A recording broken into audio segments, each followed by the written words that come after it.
37. Valencia.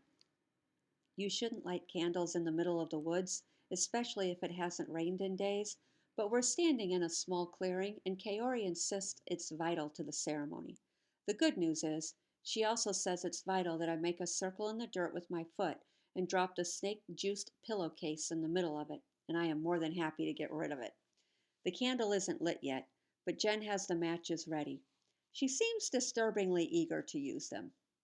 First, we say the chant, and then we light the candle, Kaori says. What's the chant? I ask. My phone vibrates in my pocket again, but I ignore it. What's the big deal if I don't come home right this minute? Besides, I'm doing something really important. Trying to help someone find a friend. Not that my mother would understand. It goes like this, says Kaori. She closes her eyes. Keeper of lost things, guide us to what we seek. We send this heartfelt request to the universe of granted wishes. She says it slowly and deliberately. I wait for more. Is that it? Asks Jen. Yes, then we light the candle and wait. Wait for what? I ask. We wait for the answer to come to us. I must admit, I think this whole thing is kind of weird and silly, and I'm not sure I believe in fate and all that. But I would like to be Kaori's business partner. I'm sure we can work something out.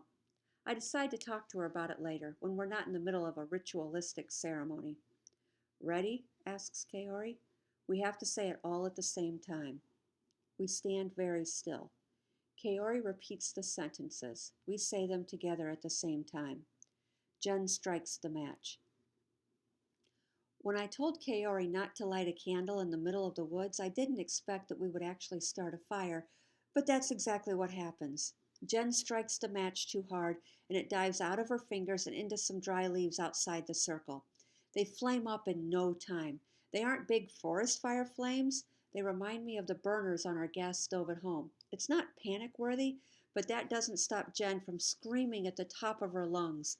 Kaori and I stomp out the fire, and I decide right away that I like the idea of being friends with someone who isn't afraid to step on flames. The fire is out, but Jen keeps screaming anyway. I look up and realize that she's not screaming about the fire anymore. She's pointing over my shoulder, so I turn. Sacred! He bounds toward us, a canine on a mission. He immediately comes up to me and barks once, like he wants to make sure everything is okay. That's the thing about dogs. They know when you're in trouble. The air smells like burned leaves. This is Sacred, I say. He's harmless. I take care of him sometimes. He lives in the woods. Kaori wraps her arms around her little sister, but Jen's freakout seems to have disappeared just as quickly as it started. She shakes Kaori off and scratches Sacred's ears. Kaori looks at the remnants of the fire. Now what are we going to do? She says. The ceremony is ruined, I think.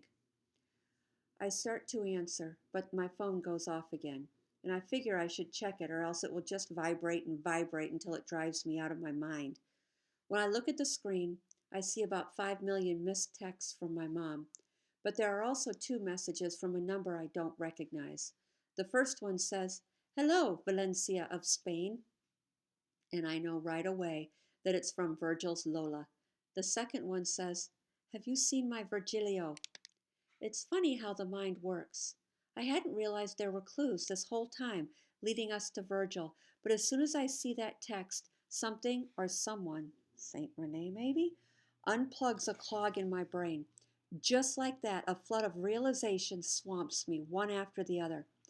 The path we took to Virgil's house from the Tanakas led straight through the woods, and Virgil had been on his way to Kaori's house for his appointment. He'd probably take the same path, wouldn't he? I was on a snake hunt practically all day, Chet had said. That's what I do.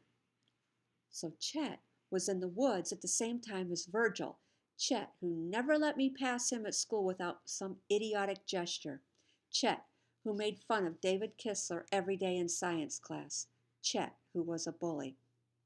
Then I remember the little collection of stones I'd found that morning. Something Jen had said earlier echoes in my head. Like the 5 stones you told Virgil to get? And I'd thrown them down the well, one by one. I wrung its neck and tossed the body down that old well. Odd how the well cover was open. It was never open. That's why I had closed it, so the squirrels wouldn't tumble inside. My breath catches in my throat. I turn to Kaori slowly with Lola's message in front of me. Sacred nudges my hand. I know where he is, I say.